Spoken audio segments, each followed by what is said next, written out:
ਸ੍ਰੀ ਵਾਹਿਗੁਰੂ ਸਾਹਿਬ ਜੀ। ਸ੍ਰੀ ਨਾਨਕ ਅੰਗਦ ਗੁਰੂ ਅਮਰਦਾਸ ਪਦ ਬੰਦ। ਰਾਮਦਾਸ ਅਰਜਨ ਗੁਰੂ ਬਾਰ ਸ੍ਰੀ ਹਰਗੋਬਿੰਦ। ਹਰੀ ਰਾਏ ਹਰਿ ਕ੍ਰਿਸ਼ਨ ਗੁਰੂ ਤੇਗ ਬਹਾਦਰ ਚੰਦ। ਦਸਵੇਂ ਗੋਬਿੰਦ ਸਿੰਘ ਗੁਰੂ ਨਮੋ ਚਰਨ ਅਰਬਿੰਦ। ਜਿਸ ਮਹਿ ਅੰਮ੍ਰਿਤ ਗਿਆਨ ਹੈ ਮਾਨਿਕ ਭਗਤ ਵੈਰਾਗ। ਗੁਰੂ ਗ੍ਰੰਥ ਸਾਹਿਬ ਉਦਦ ਬੰਦੋ ਕਰ ਅਨਰਾਗ। ਸ੍ਰੀ ਗੁਰ ਸ਼ਬਦ ਕਮਾਏ ਜਿਨ ਜੀਤੇ ਪੰਚ ਬੇਕਾਰ।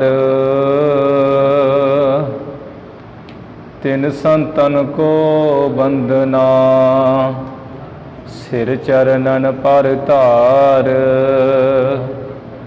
ਏਕ ਓੰਕਾਰਾ ਸਤਿਗੁਰੂ ਤਿਹ ਪ੍ਰਸਾਦ ਸਚ ਹੋਏ। ਵਾਹਿਗੁਰੂ ਜੀ ਕੀ ਫਤਿਹ। ਵਿਘਨ ਵਿਨਾਸ਼ਨ ਸੋਏ। ਵਾਹਿਗੁਰੂ ਜੀ ਕੀ ਫਤਿਹ। ਵਿਘਨ ਵਿਨਾਸ਼ਨ ਸੋਏ। ਸਤਨਾਮ ਸ੍ਰੀ ਵਾਹਿਗੁਰੂ ਸਾਹਿਬ ਜੀ। ਕਬਿਤ ਬੰਦਤ ਗੋਬਿੰਦ ਸਿੰਘ ਪਦ ਅਰਬਿੰਦ। ਦੁਖ ਦੁੰਦ ਕੋ ਨਿਕੰਦ ਗੁਰੂ ਮੇਰੋ ਈ ਮੁਕੰਦ ਹੈ। ਬੰਦਤ ਗੋਬਿੰਦ ਸਿੰਘ ਪਦ ਅਰਬਿੰਦ। ਵਾਹਿਗੁਰੂ ਜੀ ਕਾ ਖਾਲਸਾ ਵਾਹਿਗੁਰੂ ਜੀ ਕੀ ਫਤਿਹ। ਦੀਨ ਦਿਆਲ ਪਤਿਤ ਪਾਵਨ ਭਗਤ ਵਛਲ ਧੰਨ ਧੰਨ ਸ੍ਰੀ ਗੁਰੂ ਨਾਨਕ ਦੇਵ ਸਾਹਿਬ ਜੀ ਮਹਾਰਾਜ। ਧੰਨ ਧੰਨ ਸ੍ਰੀ ਗੁਰੂ ਗੋਬਿੰਦ ਸਿੰਘ ਸਾਹਿਬ ਜੀ ਮਹਾਰਾਜ। ਧੰਨ ਧੰਨ ਸ੍ਰੀ ਗੁਰੂ ਗ੍ਰੰਥ ਸਾਹਿਬ ਜੀ ਮਹਾਰਾਜ। ਸਤਿਗੁਰੂ ਜੀ ਦੀ ਸਾਜੀ ਨਿਵਾਜੀ ਗੁਰੂ ਰੂਪ ਗੁਰੂ ਪਿਆਰੀ ਸਾਧ ਸੰਗਤ ਜੀਓ। ਆਪ ਜੀ ਵੱਡਿਆਂ ਭਾਗਾਂ ਵਾਲੇ ਕਰਮਾਂ ਵਾਲੇ ਹੋ ਜੋ ਸਾਹਿਬ ਸ੍ਰੀ ਗੁਰੂ ਗ੍ਰੰਥ ਸਾਹਿਬ ਮਹਾਰਾਜ ਜੀ ਦੇ ਪਾਵਨ ਪਵਿੱਤਰ ਦਰਸ਼ਨ ਕਰਕੇ ਗੁਰੂ ਅਰਜਨ ਦੇਵ ਮਹਾਰਾਜ ਜੀ ਦੇ ਪਾਵਨ ਪਵਿੱਤਰ ਸਥਾਨ ਵਿਖੇ ਹਾਜ਼ਰੀਆਂ ਭਰ ਕੇ ਆਪਣਾ ਇਸ ਮਨੁੱਖਾ ਜਨਮ ਨੂੰ ਸਫਲਾ ਸਕਾਰਥਾ ਕਰ ਰਹੇ ਹੋ। ਗੁਰੂ ਸਾਹਿਬ ਮਹਾਰਾਜ ਜੀ ਦੀ ਕਿਰਪਾ ਸਦਕਾ ਸੰਧਿਆ ਦੇ ਸਮੇਂ ਤੋਂ ਸੁੰਦਰ ਦਰਬਾਰ ਦੀਵਾਨ ਸੱਜ ਰਹੇ ਹਨ। ਬੇਅੰਤ ਸੰਗਤਾਂ ਨੇ ਹਾਜ਼ਰੀਆਂ ਭਰ ਕੇ ਗੁਰਬਾਣੀ ਦੇ ਜਾਪ ਸਰਵਣ ਕਰਕੇ ਲਾਹਾ ਪ੍ਰਾਪਤ ਕੀਤਾ ਹੈ। ਹੁਣ ਜੋ ਆਪਾਂ ਨਿਤਨੇਮ ਨਾਲ ਗੁਰੂ ਨਾਨਕ ਸਾਹਿਬ ਜੀ ਦੀ ਲੜੀਵਾਰ ਰੂਪ ਵਿੱਚ ਕਥਾ ਜੋ ਸਤਿਗੁਰੂ ਜੀ ਦਾ ਸੋਹਣਾ ਇਤਿਹਾਸ ਹੈ ਆਪਾਂ ਸਰਵਣ ਕਰ ਰਹੇ ਹਾਂ। ਜਿਸ ਤਰ੍ਹਾਂ ਗੁਰੂ ਨਾਨਕ ਸਾਹਿਬ ਜੀ ਪ੍ਰਤੱਖ ਰੂਪ ਵਿੱਚ ਹੀ ਸੱਚਖੰਡ ਜਾ ਰਹੇ ਹੈ ਤੇ ਰਸਤੇ ਵਿੱਚ ਜਿਹੜੇ ਰਹਿਣ ਵਾਲੇ ਵੱਡੇ ਵੱਡੇ ਮੁਨੀ ਰਖੀਸ਼ਰ ਤਪੀਸ਼ਰ ਜਿਨ੍ਹਾਂ ਦੀਆਂ ਪੁਰੀਆਂ ਹਨ ਉਹਨਾਂ ਵਿੱਚ ਵੀ ਚਰਨ ਪਾਉਣ ਲਈ ਸਤਿਗੁਰੂ ਜੀ ਪ੍ਰਤੱਖ ਰੂਪ ਹੀ ਜਾ ਰਹੇ ਹੈ। ਜਿਨ੍ਹਾਂ ਵਿੱਚ ਵੱਡੇ ਵੱਡੇ ਰਿਖੀ ਕਾਕ ਬਸੁੰਡ, ਧਰੂ ਭਗਤ ਜੀ, ਪ੍ਰਹਿਲਾਦ ਭਗਤ, ਦੱਤਾਤਰੇय ਵਰਗੇ ਜਨ ਭਗਤ ਜਿਨ੍ਹਾਂ ਨੇ ਨਾਮ ਦੀ ਕਮਾਈ ਕੀਤੀ, ਨਾਮ ਕਰਕੇ ਸਫਲੇ ਹੋਏ ਤੇ ਵੱਖੋ ਵੱਖਰੀ ਪੁਰੀਆਂ ਵਿੱਚ ਅਸਥਿਤ ਟਿਕੇ ਹੋਏ ਹੈ। ਤੇ ਸਤਿਗੁਰੂ ਜੀ ਨੇ ਜਿਹੜਾ ਹੈ ਕਿ ਇਹਨਾਂ ਦੀਆਂ ਪੁਰੀਆਂ ਜੋ ਮਹਾਨ ਬਣੇ ਬੈਠੇ ਆ ਭਗਤ ਧਰੂ ਹੋਣੀ, ਉਹਨਾਂ ਪੁਰੀਆਂ ਨੂੰ ਹੋਰ ਮਹਿਮਾ ਬਖਸ਼ਣ ਵਾਸਤੇ, ਭਗਤਾਂ ਦੀ ਮਹਿਮਾ ਹੋਰ ਵਧਾਉਣ ਵਾਸਤੇ ਸੱਚਖੰਡ ਨੂੰ ਚੱਲਣਾ ਕੀਤਾ। ਗੁਰੂ ਸਾਹਿਬ ਜੀ ਆਪਣੇ ਸਰੀਰ ਵਿੱਚ ਰਹਿੰਦਿਆਂ ਹੋਇਆਂ 3 ਵਾਰੀ ਪ੍ਰਤੱਖ ਰੂਪ ਹੀ ਸੱਚਖੰਡ ਗਏ ਹੈ। ਇੱਕ ਵਾਰ ਤੇ ਸੁਲਤਾਨਪੁਰ ਜਦੋਂ ਵੇਈ ਨਦੀ 'ਚ ਟੁੱਬੀ ਮਾਰੀ ਹੈ, ਤੀਸਰੇ ਦਿਨ ਨਿਕਲੇ ਉਦੋਂ ਸੱਚਖੰਡ ਪ੍ਰਤੱਖ ਗਏ ਸਰੀਰ ਸਮੇਤ। ਦੂਸਰੀ ਵਾਰ ਆ ਹੁਣ ਜੋ ਆਪਾਂ ਸਰਵਣ ਕਰ ਰਹੇ ਹਾਂ, ਇਹ ਵੀ ਗੁਰੂ ਸਾਹਿਬ ਜੀ ਸੱਚਖੰਡ ਹੀ ਜਾ ਰਹੇ ਆ ਪ੍ਰਤੱਖ ਸਰੀਰ ਦੇ ਸਮੇਤ। ਤੇ ਜਦੋਂ ਮਹਾਰਾਜ ਜੋਤੀ ਜੋਤ ਸਮਾਏ ਉਦੋਂ ਵੀ ਸਰੀਰ ਸਮੇਤ ਪ੍ਰਤੱਖ ਹੀ ਸੱਚਖੰਡ ਗਏ। ਇਹ ਦੂਸਰੀ ਵਾਰ ਮਹਾਰਾਜ ਸੱਚਖੰਡ ਜਾ ਰਹੇ ਹੈ।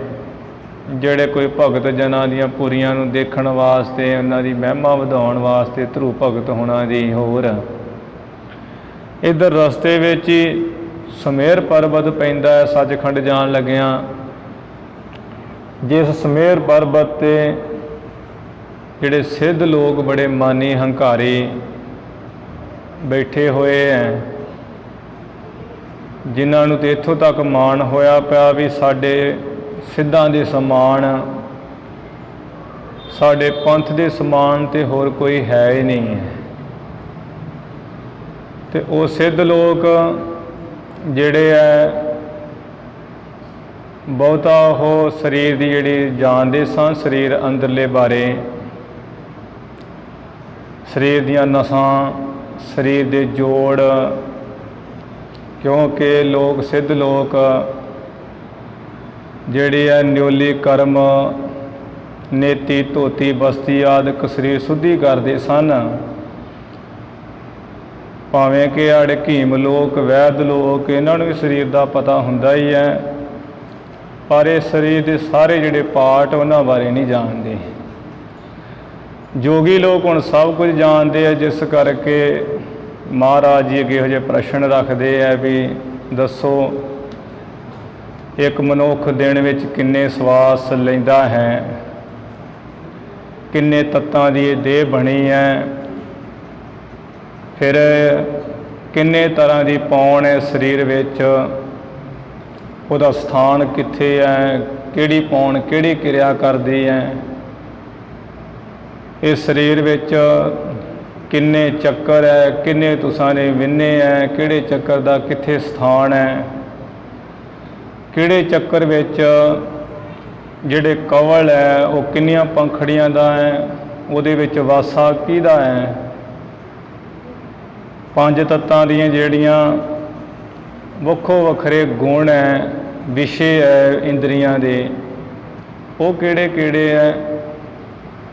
ਫਿਰ 5 ਤੱਤਾਂ ਦੀਆਂ ਜਿਹੜੀਆਂ ਪ੍ਰਕਿਰਤੀਆਂ ਵੱਖੋ ਵੱਖਰੀਆਂ, ਉਹ ਵੀ ਆਪ ਜੀ ਦੱਸੋ ਵਿਸਥਾਰ ਨਾਲ।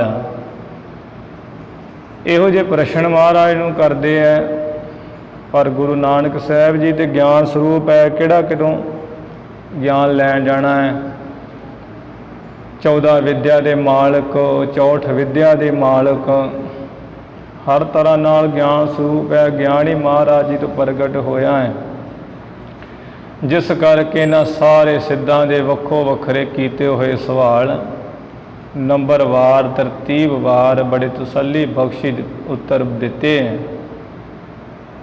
ਤੇ ਜਿਹੜਾ ਕੋਈ ਸਿੱਧ ਬਹੁਤਾ ਕੋਈ ਮਾਨੀ ਹੰਕਾਰੀ ਵਿਗੜਿਆ, ਜਿਹਦੀ ਕੋਈ ਬੋਲੀ ਬੜੀ ਖਰਾਬ ਹੈ, ਜਿਵੇਂ ਕੋਈ ਕਹਿੰਦੇ ਸਨ ਮਾਈ ਮੁੰਡਾ, ਮਾਂ ਦਾ ਸਿਰ ਮੁੰਨਣ ਵਾਲਾ ਹੱਸਦਾ ਹੈ, ਤੇ ਮਹਾਰਾਜ ਜੀ ਨੇ ਉਸ ਨੂੰ ਉਸੇ ਜਿਹੜੀ ਬੋਲ ਬਾਣੀ ਵਿੱਚ ਨਵਾਜਿਆ ਵੀ ਮਾਂ ਦਾ ਸਿਰ ਮੁੰਨਣ ਵਾਲਾ ਤੇ ਤੁਹਾਡਾ ਗੋਰਖਨਾਥ ਹੈ, ਜਿਨੇ ਤੁਹਾਨੂੰ ਥੋੜ੍ਹੀ ਵੀ ਅਕਲ ਨਹੀਂ ਦਿੱਤੀ ਹੈ।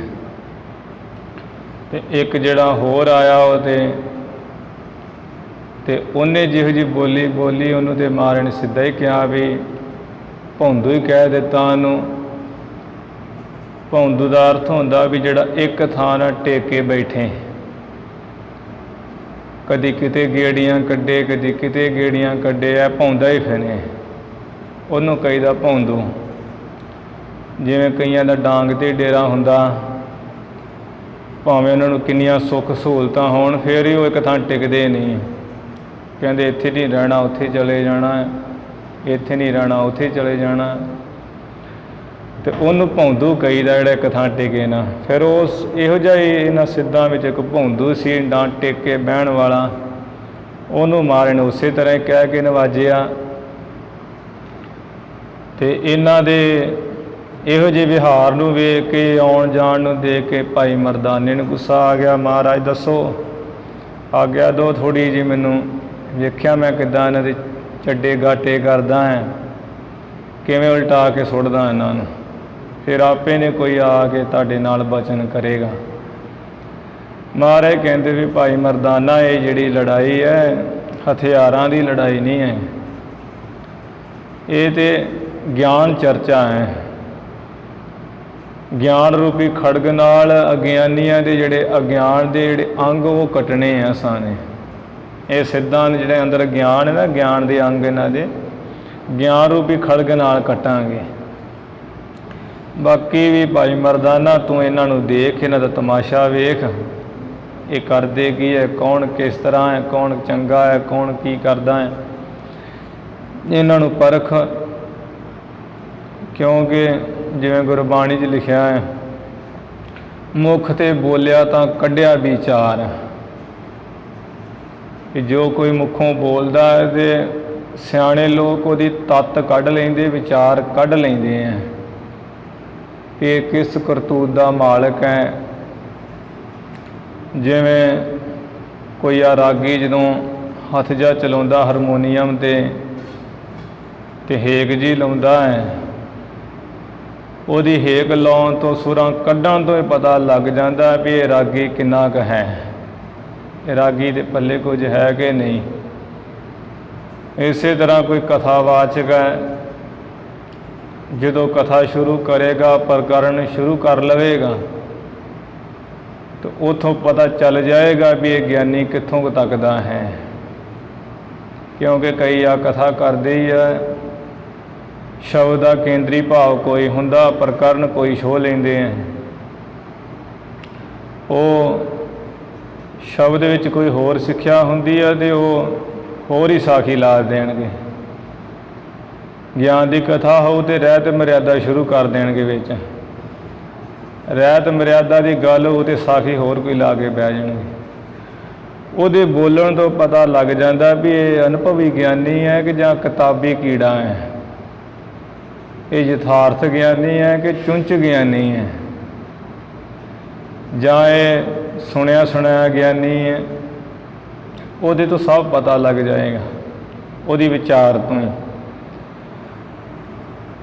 ਇਹ ਇਸ ਤਰ੍ਹਾਂ ਇੱਕ ਆਲਮ ਹੁੰਦਾ, ਇੱਕ ਆਮਲ ਹੁੰਦਾ ਹੈ।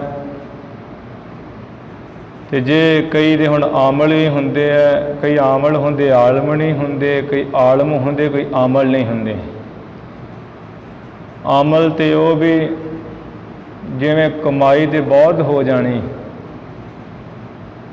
ਅੰਤਰਮੁਖ ਬਿਰਤੀ ਵਾਲੇ ਅੰਦਰਲੇ ਗਿਆਨੀ ਤੇ ਬਹੁਤ ਹੋ ਜਾਣਾ, ਪਰ ਆਲਮੀ ਨਾ ਹੋਣਾ। ਭਾਵ ਵਿਦਿਆ ਨਾ ਪੜ੍ਹੀ ਕਰਕੇ, ਜਦੋਂ ਕੋਈ ਵਿਦਿਆ ਪੜ੍ਹੇ ਵਾਲਾ ਪ੍ਰਸ਼ਨ ਕਰ ਦਿੰਦਾ ਹੈ ਤੇ ਉਹ ਫਿਰ ਅਗਲੇ ਬੰਨਿਓ ਜਿਹੜਾ ਆਮਲੀ ਹੈ, ਕਮਾਈ ਵਾਲਾ, ਫਿਰ ਉਹ ਦਲੀਲ ਨਹੀਂ ਦੇ ਸਕਦਾ ਪੜ੍ਹਾਈ ਕਰਕੇ।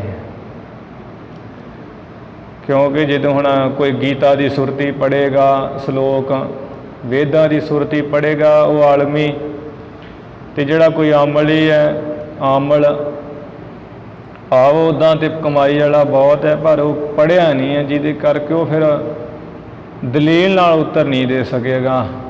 ਭਾਵੇਂ ਕਿ ਉਹਦਾ ਪੜ੍ਹੇ ਲਿਖੇ 'ਤੇ ਪ੍ਰਭਾਵ ਪੈ ਜਾਂਦਾ ਹੈ ਕਮਾਈ ਵਾਲੇ ਦਾ, ਤੇ ਉਹਦੇ ਕੋਲ ਫਿਰ ਜਿਹੜਾ ਇਹ ਵੇਦਾਂ ਸ਼ਾਸਤਰਾਂ ਦਾ ਸਿਧਾਂਤ ਹੈ ਉਹ ਨਿਚੋੜ ਉਹਨਾਂ ਦੇ ਅੰਦਰ ਇਹ ਹੁੰਦਾ ਹੈ, ਪਰ ਸੁਰਤੀ ਦਾ ਜਵਾਬ, ਸ਼ਲੋਕ ਦਾ ਜਵਾਬ ਅਰਥਾਂ ਮੁਤਾਬਕ ਦੇਣਾ ਔਖਾ ਹੋ ਜਾਂਦਾ।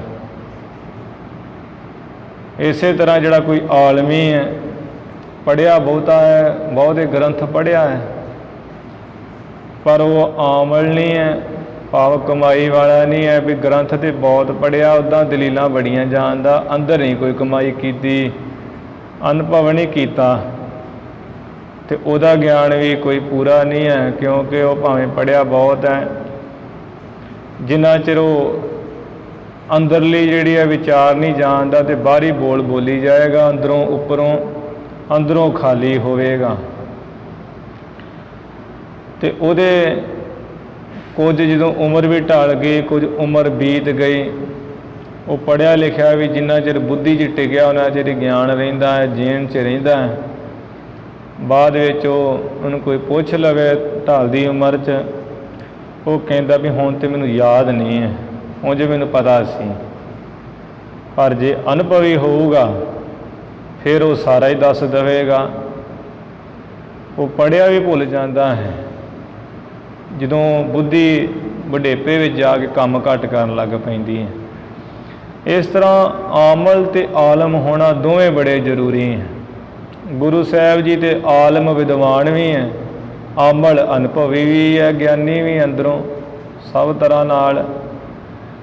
ਇਹ ਜਿਹੜੇ ਸਿੱਧ ਹੈ ਇਹਨਾਂ ਦੀ ਆਲਮ ਵਾਲੀ ਬਿਰਤੀ ਤਾਂ ਹੈ, ਪਰ ਆਮਲ ਵਾਲੀ ਘੱਟ ਹੀ ਹੈ। ਕ੍ਰੋਧ ਇਹਨਾਂ ਦਾ ਨਹੀਂ ਮਰਿਆ ਹੈ, ਬੋਲ 'ਚ ਫਰਕ ਇਹਨਾਂ ਦੇ ਨਹੀਂ ਹੈ।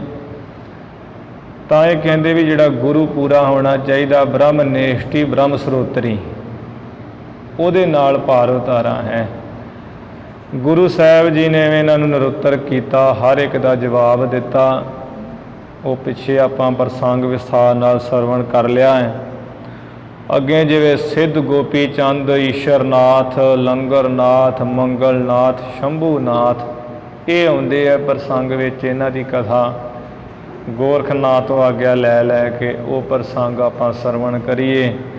ਗੁਰੂ ਚਰਨਾਂ 'ਚ ਲਵਾਓ ਹਾਜ਼ਰੀਆਂ, ਉਚਾਰਨ ਕਰੋ ਜੀ ਸਤਨਾਮ ਸ੍ਰੀ ਵਾਹਿਗੁਰੂ ਸਾਹਿਬ ਜੀ। ਸਤਨਾਮ ਸ੍ਰੀ ਵਾਹਿਗੁਰੂ ਸਾਹਿਬ ਜੀ। ਸਤਨਾਮ ਸ੍ਰੀ ਵਾਹਿਗੁਰੂ ਸਾਹਿਬ ਜੀ। ਕਬਿਤ ਬੰਦਤ ਗੋਬਿੰਦ ਸਿੰਘ ਪਦ ਅਰਬਿੰਦ। ਭਾਈ ਸੰਤੋਖ ਸਿੰਘ ਜੀ ਪ੍ਰਸੰਗ ਦੀ ਆਰੰਭਤਾ ਤੋਂ ਪਹਿਲਾਂ ਸ੍ਰੀ ਗੁਰੂ ਗੋਬਿੰਦ ਸਿੰਘ ਮਹਾਰਾਜ ਜੀ ਦੇ ਚਰਨ ਕਮਲਾਂ ਦੀ ਮਹਿਮਾ ਦਾ ਮੰਗਲ ਕਰਦੇ ਹੈ। ਕਹਿੰਦੇ ਵੀ ਇਹ ਸਰੋਤਾ ਜਨੋ, ਜੋ ਧੰਨ ਧੰਨ ਸ੍ਰੀ ਗੁਰੂ ਗੋਬਿੰਦ ਸਿੰਘ ਮਹਾਰਾਜ ਹਨ, ਜਿਨ੍ਹਾਂ ਦਾ ਮੈਂ ਖੰਡੇ ਬਾਟੇ ਦਾ ਅੰਮ੍ਰਿਤ ਛਕ ਕੇ ਸਿੰਘ ਬਣਿਆ ਹਾਂ, ਉਹਨਾਂ ਸਤਿਗੁਰਾਂ ਦੇ ਚਰਨ ਕਮਲਾਂ ਉੱਪਰ ਮੈਂ ਕਵੀ ਨਮਸਕਾਰ ਕਰਦਾ ਹਾਂ। ਦੁਖ ਦੁੰਦ ਕੋ ਨਿਕੰਦ, ਗੁਰੂ ਮੇਰੋ ਈ ਮੁਕੰਦ ਹੈ। ਮੇਰੇ ਜੋ ਗੁਰੂ ਹੈ ਉਹ ਦੁੰਦ ਦੁੱਖ ਕੱਟਣ ਵਾਲੇ ਹੈ। ਦੁੰਦ ਦਾ ਅਰਥ ਸਮੂਹ ਵੀ ਹੁੰਦਾ ਹੈ, ਸਮੂਹ ਦੁੱਖਾਂ ਨੂੰ ਕੱਟਣ ਵਾਲੇ ਹੈ। ਫਿਰ ਮੇਰੇ ਗੁਰੂ ਮੁਕਤੀ ਦੇ ਦਾਤੇ ਵੀ ਹੈ। ਇੱਕ ਤੇ ਹੁੰਦੇ ਨਾ ਵੀ ਗੁਰੂ ਤੇ ਬਣ ਜਾਂਦੇ ਆ ਪਰ ਮੁਕਤੀ ਨਹੀਂ ਦੇ ਸਕਦੇ। ਖਾਣ ਪੀਣ ਦੇ ਯਾਰ ਹੁੰਦੇ ਆ, ਆਪ ਵੀ ਐਸ਼ ਪ੍ਰਸਤੀ ਵਾਲੇ, ਨਿਤਨੇਮ ਕੋਈ ਨਹੀਂ ਕਰਦੇ, ਉਂਝ ਗੁਰੂ ਬਣ ਜਾਂਦੇ ਆ। ਤੇ ਉਹ ਜਿਹੜੇ ਗੁਰੂ ਹੈ ਮੱਖਣ ਮਲਾਈਆਂ ਖਾਣ ਵਾਲੇ, ਫਿਰ ਆਪ ਵੀ ਉਹ ਸੱਪ ਬਣਦੇ ਆ ਤੇ ਉਹਨਾਂ ਦੇ ਚੇਲੇ ਕੀੜੇ ਬਣਦੇ ਆ। ਜਿਵੇਂ ਲਧਾਈ ਕੇ ਕਲਿਆਣਸਰ ਛੇਵੇਂ ਪਾਤਸ਼ਾਹ ਜੀ ਦਾ ਸਥਾਨ ਹੈ, ਉੱਥੇ ਵੀ ਇੱਕ ਇਹੋ ਜਿਹੇ ਗੁਰੂ ਬਣ ਕੇ ਬੈਠਾ ਸੀ। ਕਹਿੰਦਾ ਅਹੰ ਬ੍ਰਹਮਾਸਮੀ, ਮੈਂ ਹੀ ਬ੍ਰਹਮ ਹਾਂ, ਮੈਨੂੰ ਮੰਨੋ, ਮੈਨੂੰ ਪੂਜੋ, ਮੈਨੂੰ ਮੰਨੋ, ਜੋ ਮਰਜ਼ੀ ਐਸ਼ ਕਰੋ, ਤੁਹਾਡੀ ਮੁਕਤੀ ਮੈਂ ਕਰਾਂਗਾ, ਪਰ ਮੰਨਣਾ ਮੈਨੂੰ ਹੀ। मेरो ही ध्यान धरो निस बासर, भूल के और को नाम न लीजै। मेरा ही ध्यान धरो, भुल के होर किसी का नाम नहीं लेना, गारंटी मेरी अगे दी। फिर जिहड़े उहनूं मन्नण वाले लोग, क्योंकि गुरु ने पूरा धारण किया, उन्हें ही उत्थे ही जाना है। गुरु जिन्हां का अंधला चले नाही ठाओ। ये जिहड़ा गुरु बनिया सी, लोकां नूं खांदा सी, लोकां को मक्खण मलाइयां, चंगे चंगे पदार्थ, ये तो बनया बड़ा तगड़ा अजगर सप। जिहड़े चेले बाल के खांदे सी, नाल बह के ऐशां करदे, वो भी कीड़े। जिहड़े लोग मनण वाले ते वो भी कीड़े बने, क्योंकि लेखा दे लैना सी जिहड़ा खवाया, तो वो लेखा जोखा लैना फिर किहो जिहा होया भी सप बन गया ये गुरु, ते इहदे पेट विच कीड़े बने। हो इनू तोड़ तोड़ खांदे सी।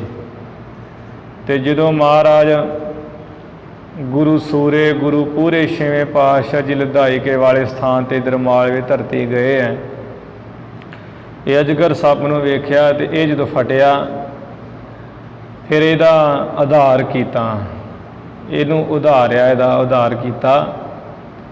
सिखां ने पुछया, महाराज ये कौन है? गुरु साहब कहंदे गुरु है। कहता ही ऐश परस्ती करो, मैं बड़ा तगड़ा गुरु मुक्ति करूँगा। वो हुण ये बनया सप, चेले बाल के मनण वाले सारे कीड़े बन के इनू खा रहे भी दे इनू मुक्ति होना। इवें गुरु सूरिया ने 6वें पातशाह पूरे गुरु ने मुक्त किया। कई लोग फिर इहो जिहियां सुख सहूलतां वेख के गुरु बना लेंदे भी ना कोई केस रखने है, ना दाड़ा रखना है, शामां नूं पीओ भी, ऐतवार दे ऐतवार खाओ, चखो भी चंगा चोखा।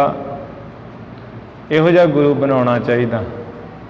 दूसरे गुरु नूं की करना, आखे जी दाड़ी रखो, केस रखो, आ नहीं खाना, ओ नहीं खाना, आ नहीं करना। इहो जिहा गुरु मनो जिथे सब कुछ खाण नूं मिलदा है, नाले कोई बंदिश नहीं है। फिर वो इहो जिहा गुरु धारण कर लेंदे, सुख सहूलतां झूठियां वेख के, ते जदों अंत नूं फिर पवाड़ा पैंदा मरन वेले, फिर गुरु बनदे इहो जिहे सप ते चेले बनदे कीड़े। फिर कोई छुटकारा नहीं हुंदा। जिहड़ा सियाणा सिख है, भगत है, वो ते गुरु पूरा वेख के विचार करके ते पूरे गुरु ने अपना गुरु धारण करदा है।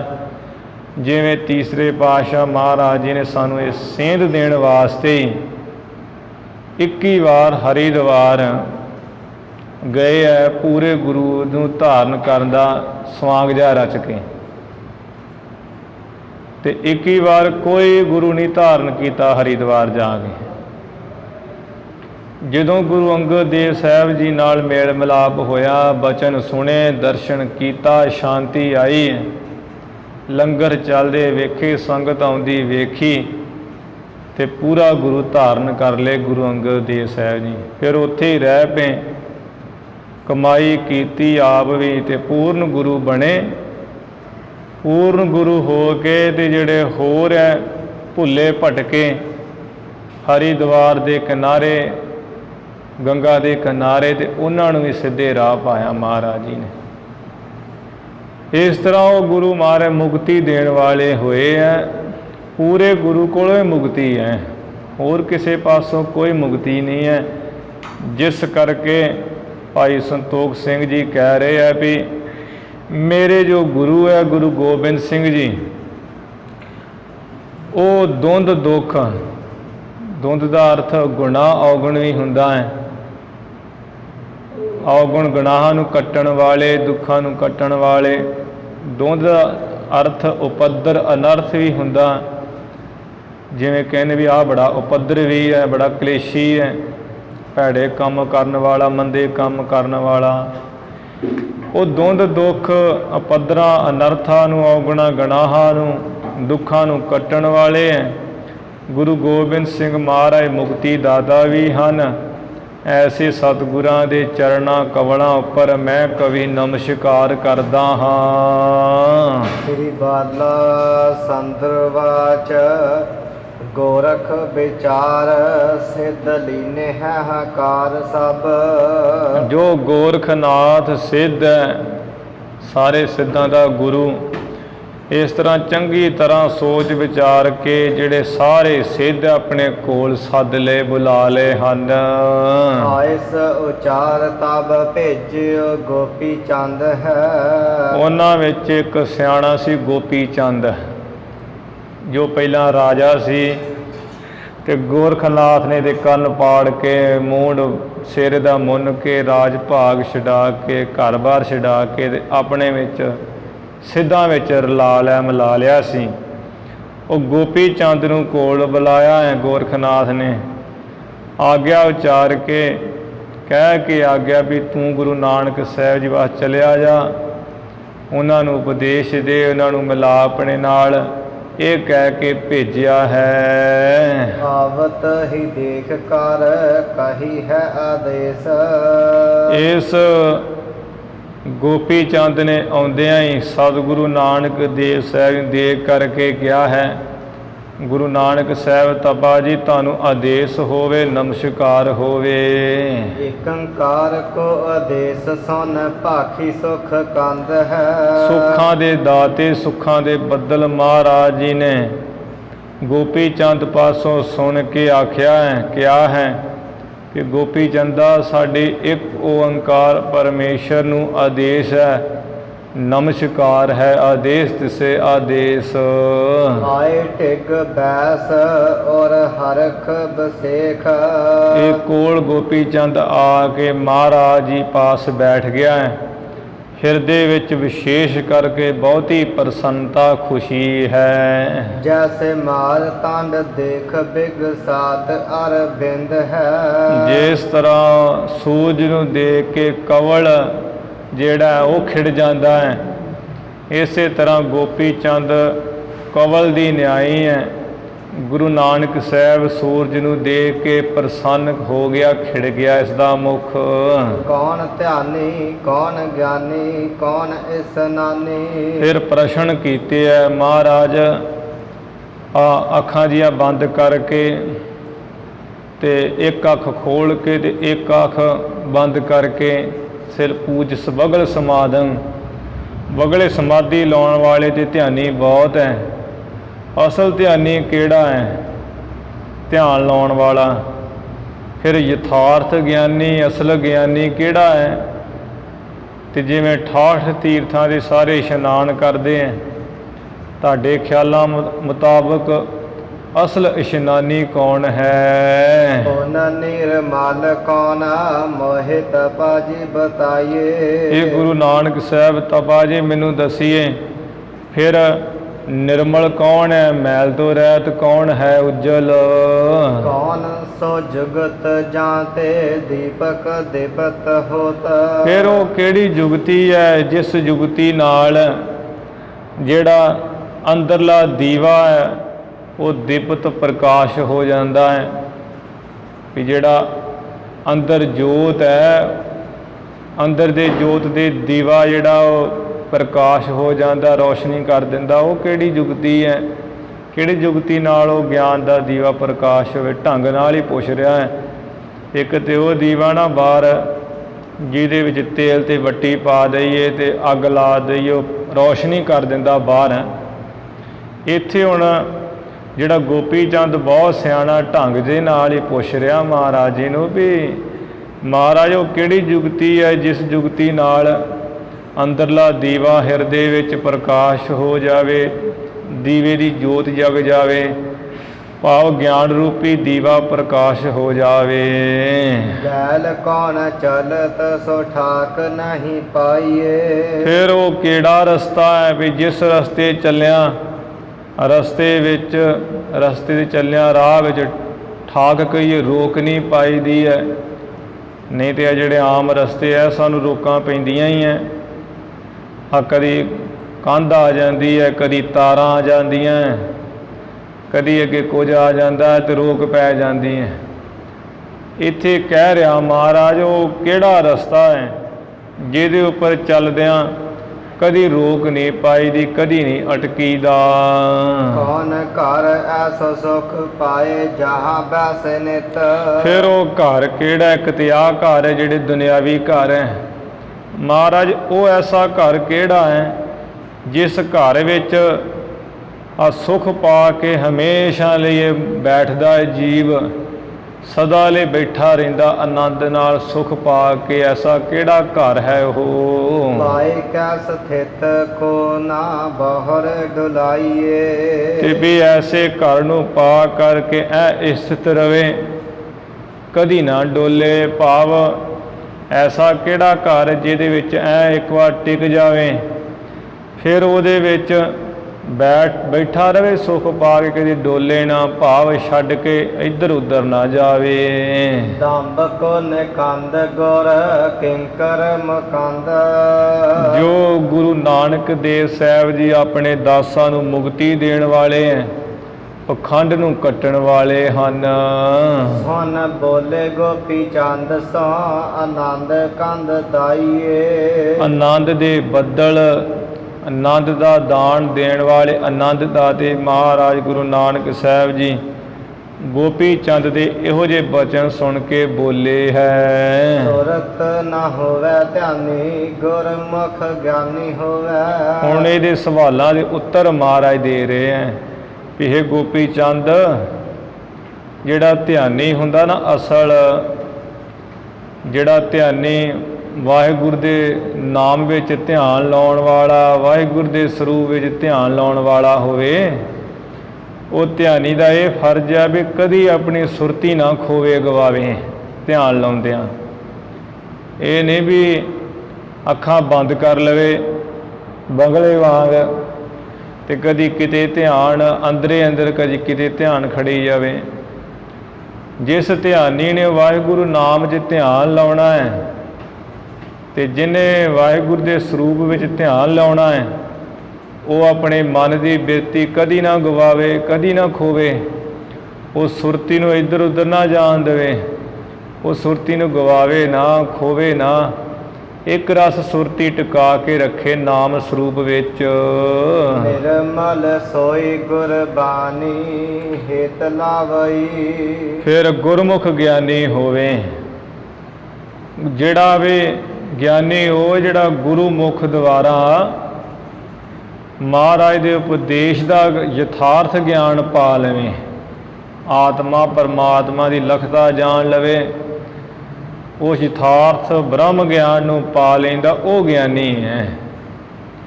ਗੁਰਬਾਣੀ ਮੁਤਾਬਕ ਸੋ ਗਿਆਨੀ ਜਿਨ ਸ਼ਬਦ ਲਿਵ ਲਾਈ।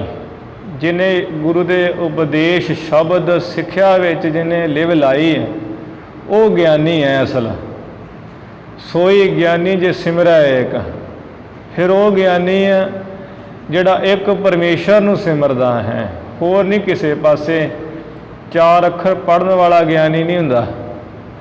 ਜਿਵੇਂ ਆ ਕੋਈ ਵੀ ਕਥਾ ਕਰ ਲੈਂਦਾ ਅੱਖਰਾਂ ਦੀ, ਸਾਰੇ ਲੋਕ ਉਹਨੂੰ ਗਿਆਨੀ ਕਹਿਣ ਲੱਗ ਪੈਂਦੇ।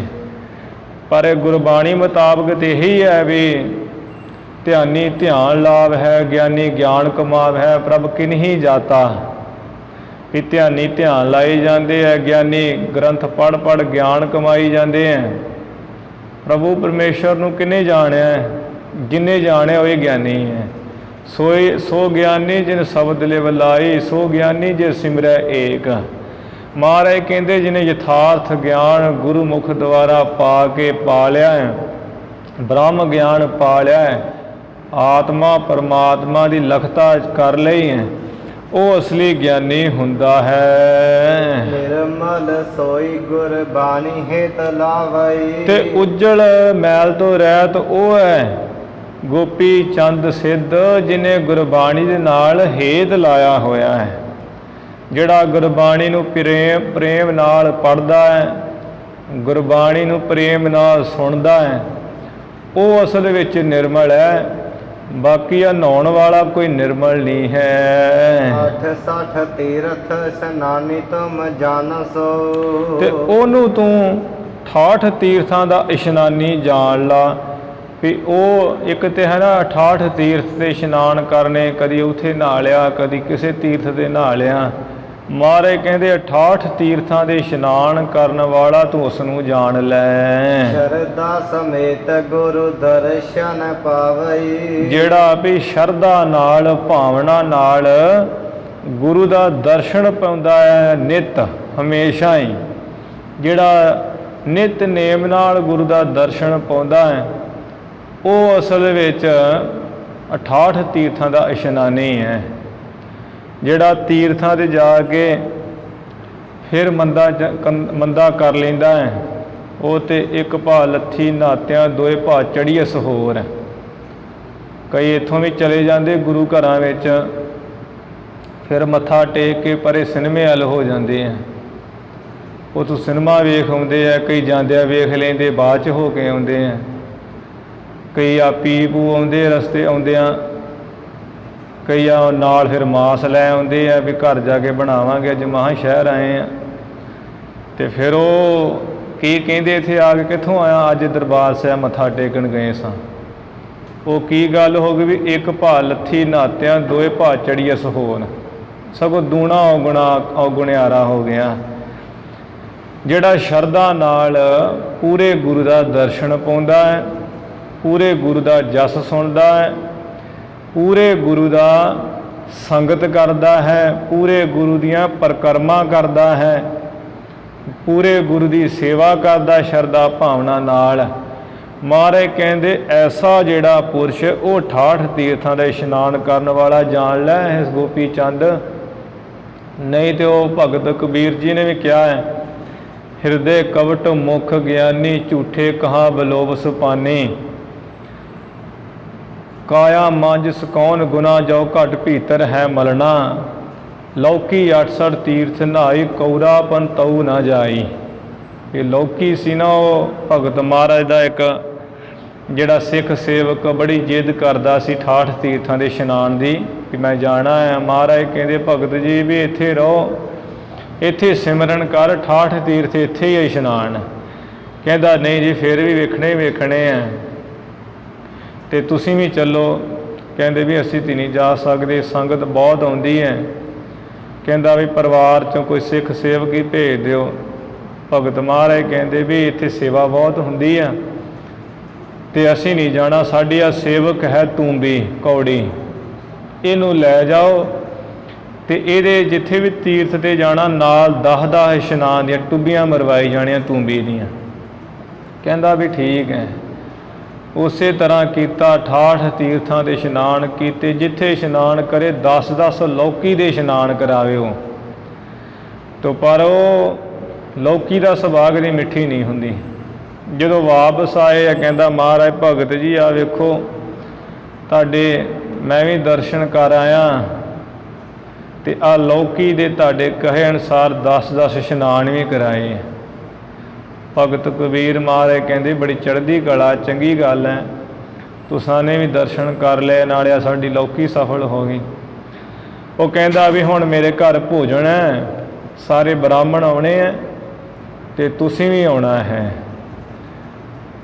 ਭਗਤ ਮਹਾਰਾਜ ਕਹਿੰਦੇ ਵੀ ਇੰਝ ਕਰਨਾ, ਅਸੀਂ ਤਾਂ ਚਲੋ ਨਹੀਂ ਆ ਸਕਦੇ, ਅਤੇ ਅੱਜ ਜਦੋਂ ਬ੍ਰਾਹਮਣਾਂ ਨੇ ਸਾਰਾ ਭੋਜਨ ਛਕ ਲੈਣਾ ਹੈ, ਆ ਜਿਹੜੀ ਤੂੰਬੀ ਤੂੰ ਇਸ਼ਨਾਨ ਕਰਾ ਕੇ ਲਿਆਂਦੀ ਹੈ ਨਾ, ਇਹਦੀ ਮਗਰੋਂ ਚਟਣੀ ਜਿਹੀ ਬਣਾ ਕੇ ਸਾਰਿਆਂ ਨੂੰ ਦੇ ਦੇਣੀ ਬ੍ਰਾਹਮਣਾਂ ਨੂੰ।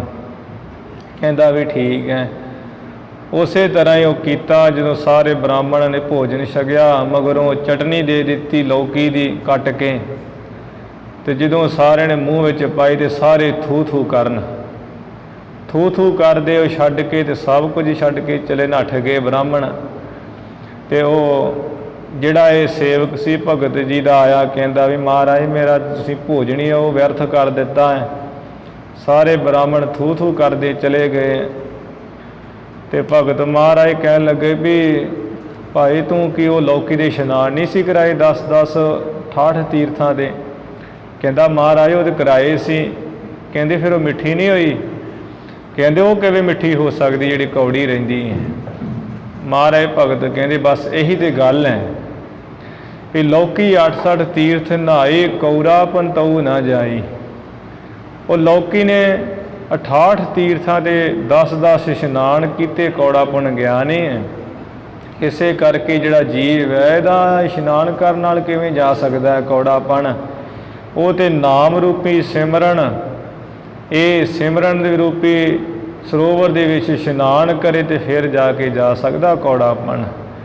ਫਿਰ ਇਹਨੂੰ ਸਿੱਖਿਆ ਸਮਝ ਆਈ ਸੀ ਤੇ ਇੱਥੇ ਮਹਾਰਾਜ ਉਹੀ ਕਹਿ ਰਹੇ ਵੀ 68 68 ਤੀਰਥਾਂ ਤੇ ਇਸ਼ਨਾਨ ਕਰਨ ਵਾਲਾ ਗੋਪੀ ਚੰਦਾ ਤੂੰ ਉਸ ਨੂੰ ਜਾਣ ਲੈ ਜਿਹੜਾ ਸ਼ਰਧਾ ਭਾਵਨਾ ਸਮੇਤ ਗੁਰੂ ਦਾ ਦਰਸ਼ਨ ਪਾਉਂਦਾ ਹੈ, ਸੰਗਤ ਕਰਦਾ ਹੈ, ਹਰੀ ਦਾ ਜਸ ਸੁਣਦਾ ਹੈ। ਸਿੱਧੋ ਜੋ ਕਮਲ ਹੋਤ ਜਾਗੇ ਤਬ ਦੀਪ ਜੋਤ। ਤੇ ਹਿਰਦੇ ਰੂਪ ਕਮਲ ਜਦੋਂ ਸਿੱਧਾ ਹੋ ਜਾਂਦਾ ਹੈ, ਭਾਵ ਜਦੋਂ ਹਿਰਦਾ ਐ ਗੁਰੂ ਦੇ ਸਨਮੁਖ ਸਾਹਮਣੇ ਹੋ ਜਾਂਦਾ ਹੈ, ਜਾਗੇ ਤਬ ਦੀਪ ਜੋਤ। ਫਿਰ ਜਿਹੜੀ ਅੰਦਰ ਹੈ ਨਾ ਜੋਤ ਦੀਵੇ ਦੀ ਉਹ ਜਗ ਜਾਂਦੀ ਹੈ, ਜਿਹੜੀ ਅੰਦਰ ਜੋਤ ਹੈ ਦੀਪ ਜੋਤ, ਜਾਂ ਇਸ ਤਰ੍ਹਾਂ ਵੀ ਉਸ ਦੀਵੇ ਦੀ ਜਿਹੜੀ ਜੋਤ ਹੈ ਉਹ ਜਗ ਜਾਂਦੀ, ਪ੍ਰਕਾਸ਼ ਹੋ ਜਾਂਦੀ ਹੈ। ਭਾਵ ਗਿਆਨ ਰੂਪੀ ਜਿਹੜਾ ਦੀਵਾ ਹੈ ਉਹ ਪ੍ਰਕਾਸ਼ ਹੋ ਜਾਂਦਾ, ਜਗ ਜਾਂਦਾ ਅੰਦਰ।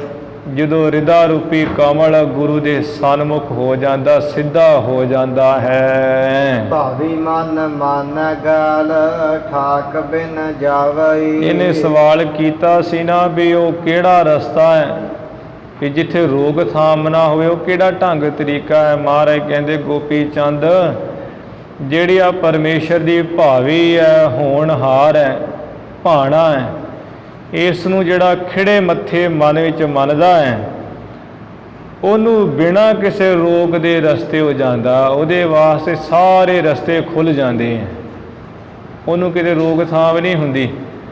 ਜਿਵੇਂ ਹੁਣ ਸਾਨੂੰ ਭਗਤ ਧਰੂ ਜੀ ਦੀ ਪੂਰੀ ਵੇਖਣੀ ਹੋਵੇ, ਪ੍ਰਹਿਲਾਦ ਭਗਤ ਦੀ ਪੂਰੀ ਵੇਖਣੀ ਹੋਵੇ, ਦੱਤਾਤਰੇय ਦੀ ਪੂਰੀ ਵੇਖਣੀ ਹੋਵੇ, ਕਾਕ ਬਸੁੰਡ ਦੀ ਪੂਰੀ ਦੇਖਣੀ ਹੋਵੇ, ਆਪਾਂ ਨਹੀਂ ਨਾ ਵੇਖ ਸਕਦੇ, ਸਵਰਗ 'ਚ ਸਿੱਧਾ ਨਹੀਂ ਜਾ ਸਕਦੇ, ਅਸੀਂ ਸਾਡੇ ਵੇਲੇ ਜਾਣਾ ਔਖਾ ਹੈ। ਪਰ ਉਹ ਜਿਹੜੇ ਪਰਮੇਸ਼ਰ ਦੇ ਭਾਣੇ ਭਾਵੀ ਨੂੰ, ਹੋਣਹਾਰ ਨੂੰ ਖਿੜੇ ਮੱਥੇ ਮੰਨਦੇ ਹੈ, ਉਹ ਬਿਨਾਂ ਰੋਕ ਹੀ ਉਹਨਾਂ ਰਸਤੇ ਸਾਰੇ ਹੋ ਜਾਂਦੇ ਆ, ਖੁੱਲ੍ਹੇ ਰਸਤੇ ਜਾਂਦੇ, ਸੁਤੰਤਰ ਹੋ ਜਾਂਦੇ ਹੈ, ਉਹਨਾਂ ਨੂੰ ਕੋਈ ਰੋਕਥਾਮ ਨਹੀਂ। ਸਾਨੂੰ ਤਾਂ ਬੜੀਆਂ ਰੋਕਾਂ, ਅਸੀਂ ਪਾਕਿਸਤਾਨ ਸਿੱਧਾ ਨਹੀਂ ਜਾ ਸਕਦੇ, ਤਾਰਾਂ ਲੱਗੀਆਂ ਹੋਈਆਂ, ਕਿਸੇ ਦੇਸ਼ 'ਚ ਜਾਵਾਂਗੇ ਸਾਡੇ ਲਈ ਪਾਸਪੋਰਟ ਬਣੇ ਹੋਏ ਆ, ਫਿਰ ਜਾਵਾਂਗੇ, ਫਿਰ ਅੱਗੇ ਜਾ ਕੇ ਫਿਰ ਪੁੱਛਗਿੱਛ ਹੋਊਗੀ। ਪਰ ਜਿਹੜੇ ਭਾਵੀ ਮੰਨਣ ਵਾਲੇ ਉਹ ਤੇ ਐਸੇ ਹੈ ਵੀ ਕੋਈ ਰੋਕਥਾਮ ਨਹੀਂ ਹੈ, ਇੱਕ ਥਾਂ ਬੈਠੇ ਹੋਏ ਵੀ ਅੰਦਰੇ ਅੰਦਰ ਹੀ ਉਹ ਕਿਤੇ ਦੇ ਕਿਤੇ ਹੁੰਦੇ ਆ, ਧਿਆਨ ਨਾਲ ਹੀ ਸੱਚਖੰਡ, ਧਿਆਨ ਨਾਲ ਹੀ ਧਰੂ ਭਗਤ ਜੀ ਕੋਲ, ਧਿਆਨ ਨਾਲ ਹੀ ਉਹ ਪ੍ਰਹਿਲਾਦ ਭਗਤ ਜੀ ਕੋਲ ਚਲੇ ਜਾਂਦੇ ਹੈ। ਅਤੇ ਜਿਵੇਂ ਆ ਪੰਛੀ ਸੁਤੰਤਰ ਹੁੰਦੇ ਹੈ, ਸਾਨੂੰ ਤਾਂ ਬੰਨ੍ਹ ਹੈ ਹੱਦਾਂ ਦੇ, ਪੰਛੀ ਨੂੰ ਥੋੜ੍ਹੀ ਕੋਈ ਰੋਕ ਹੈ, ਇੱਧਰੋਂ ਉੱਡ ਕੇ ਪਾਕਿਸਤਾਨ ਚਲਿਆ ਜਾਵੇ, ਉੱਧਰੋਂ ਉੱਡ ਕੇ ਭਾਵੇਂ ਸਾਡੇ ਪਾਸੇ ਆ ਜਾਵੇ, ਕੋਈ ਗੱਲ ਹੀ ਨਹੀਂ, ਉਹਨੂੰ ਕੋਈ ਰੋਕ ਹੀ ਨਹੀਂ ਹੈ।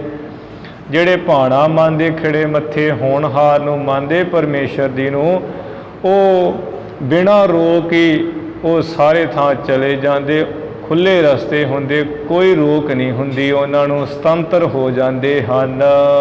ਤ੍ਰਿਕੁਟੀ ਕੋ ਭੇਦ ਸੁਖ ਪਾਵਤ ਅਛੇਦ। ਇਹ ਗੋਪੀ ਚੰਦ ਜਿਹੜੀ ਆ ਅੰਦਰ ਤ੍ਰਿਕੁਟੀ ਬਣੀ ਹੋਈ ਨਾ, ਤਿੰਨਾਂ ਦੇ ਸੁਮੇਲ ਦੀ, ਧਿਆਤਾ ਧਿਆਨ ਤੇ ਗਿਆਤਾ ਗਿਆਨ ਗੇ, ਪਰਮਾਤਾ ਪ੍ਰਮਾਣ ਪਰਮੇ, ਇਹ ਜਿਹੜੀ ਤ੍ਰਿਕੁਟੀ ਅੰਦਰ ਬਣੀ ਹੋਈ ਹੈ, ਜਿਹੜਾ ਧਿਆਤਾ ਵੀ ਜਿਹੜਾ ਧਿਆਨ ਲਾਉਣ ਵਾਲਾ, ਧਿਆਨ ਜਿਸ ਧਿਆਨ ਦੇ ਦੁਆਰਾ ਤੇ ਧੇ ਜਿਹਦੇ ਵਿੱਚ ਲਾਉਣਾ ਹੈ, ਜਿਹਦੇ ਵਿੱਚ ਧਿਆਨ ਲਾਇਆ ਉਹਨੂੰ ਧੇ ਕਹਿੰਦਾ, ਉਹ ਕੌਣ ਹੈ? ਪਰਮੇਸ਼ਰ। ਤੇ ਇਹ ਧਿਆਤਾ ਧਿਆਨ ਧੇ ਵੀ ਧਿਆਤਾ ਲਾਉਣ ਵਾਲਾ, ਧਿਆਨ ਜਿਹੜੀ ਆ ਅੰਤःਕਰਨ ਦੀ ਬਿਰਤੀ ਹੈ, ਜਿਸ ਦੁਆਰਾ ਧਿਆਨ ਲਾਉਣਾ ਹੈ, ਇਹ ਧਿਆਨ ਅੰਤःਕਰਨ ਦੀ ਬਿਰਤੀ ਖਿਆਲ ਹੋ ਗਿਆ, ਤੇ ਜਿਹਦੇ ਵਿੱਚ ਲਾਉਣਾ ਉਹ ਧੇ ਹੋ ਗਿਆ, ਉਹ ਪਰਮੇਸ਼ਰ। ਇਹਨਾਂ ਤਿੰਨਾਂ ਦੇ ਸੁਮੇਲ ਨੂੰ ਤ੍ਰਿਕੁਟੀ ਕਿਹਾ ਜਾਂਦਾ ਹੈ। ਇਸੇ ਤਰ੍ਹਾਂ ਗਿਆਤਾ ਜਿਹੜਾ ਗਿਆਨ ਵਾਲਾ, ਤੇ ਗਿਆਨ ਜਿਸ ਗਿਆਨ ਦੇ ਦੁਆਰਾ ਤੇ ਗੇਜ ਜਿਹਦੇ ਵਿੱਚ ਲਾਉਣਾ ਹੈ। ਇਹ ਤਿੰਨ ਚੀਜ਼ਾਂ ਹੋ ਜਾਂਦੀਆਂ ਵੀ ਜਿਵੇਂ ਗਿਆਤਾ ਜਿਹੜਾ ਲਾਉਣ ਵਾਲਾ ਪੁਰਸ਼ ਹੋ ਗਿਆ, ਗਿਆਨ ਜਿਹਦੇ ਦੁਆਰਾ ਤੇ ਗੇਜ ਜਿਹਦੇ ਵਿੱਚ ਲਾਉਣਾ ਹੈ। ਇਹ ਤਿੰਨਾਂ ਦੇ ਸੁਮੇਲ ਨੂੰ ਤ੍ਰਿਕੁਟੀ ਕਿਹਾ ਜਾਂਦਾ ਹੈ। ਇਹ ਜਿਹੜੀ ਗੋਪੀ ਚੰਦ ਤ੍ਰਿਕੁਟੀ ਬਣੀ ਹੋਈ ਹੈ, ਇਹ ਤਾਂ ਸੌਖੇ ਢੰਗ ਨਾਲ ਆਪ ਜੀ ਨੂੰ ਦੱਸਿਆ ਹੈ। ਜਦੋਂ ਕੋਈ ਸੰਪਰਦਾਵਾਂ ਵਿੱਚ ਕਿਸੇ ਮਹਾਂਪੁਰਸ਼ ਗਿਆਨੀ ਤੋਂ ਪੜ੍ਹੀਏ, ਵਿਚਾਰ ਸਾਗਰ, ਬ੍ਰਿਤੀ ਪ੍ਰਭਾਕਰ ਗ੍ਰੰਥ ਆਦਿਕ ਵਿਦਾਨ ਦੇ ਬੜੇ ਮਹਾਨ ਗ੍ਰੰਥ ਹੈ, ਤੇ ਇਹ ਉਹਨਾਂ ਨੂੰ ਸਮਝ ਪਵੇਗੀ ਜਿਨ੍ਹਾਂ ਨੇ ਕੋਈ ਪੜ੍ਹਾਈ ਕੀਤੀ ਹੈ।